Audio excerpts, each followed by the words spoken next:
मोहम्मद इशफाक, शदरा पिंड।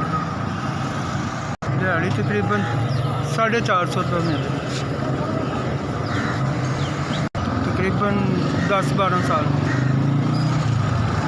घर की कंडीशन तो पता है, इन्ने पैसे नाल तो गुजारा नहीं हो सकता। इस वक्त जो चप्पल पाई वो भी उन्हें भी जख्मी कर दिता है। और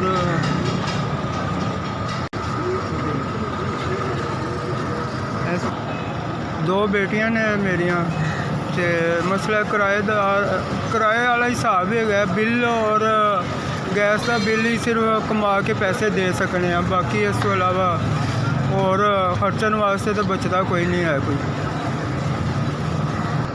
इस वक्त दो बच्चियां ही ने मेरिया, तो माशाल्लाह उन्हों का सर्कट अल्लाह के सपुर्द ही है। बाकी अपने तौर पर तो असी सिर्फ बिल और यही कर सकने। घर का गैस का बिल आ गया, बत्ती का बिल आ गया, कुछ यही अफोर्ड कर सकने।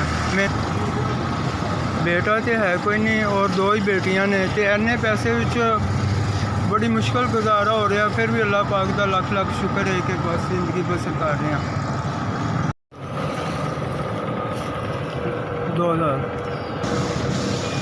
मैं उन्होंने लोगों का बहुत शुक्रगुजार हाँ जिन्होंने इस वक्त मेरी मदद की और इस हालात और मैं उन्होंने लख लख शुक्र अदा करना। अल्लाह पाक उन्होंने सेहत और तंदुरुस्ती दे और उन्होंने कोई तकलीफ ना पहुँचाए जिंदगी। अल्लाह पाक उन्होंने हर किस्म की खुशी अता फरमाए। सुबह तो लैके हुण तक मैं सिर्फ 200 रुपया कमाया और वो भी खर्च हो गया। और मैं शुक्रगुजार हाँ उन्होंने लोगों का जिन्होंने मेरी इस वक्त मदद की है और अल्लाह ताला उन्होंने ज़िंदगी और तंदुरुस्ती दे। और SVS का भी शुक्रगुजार हाँ।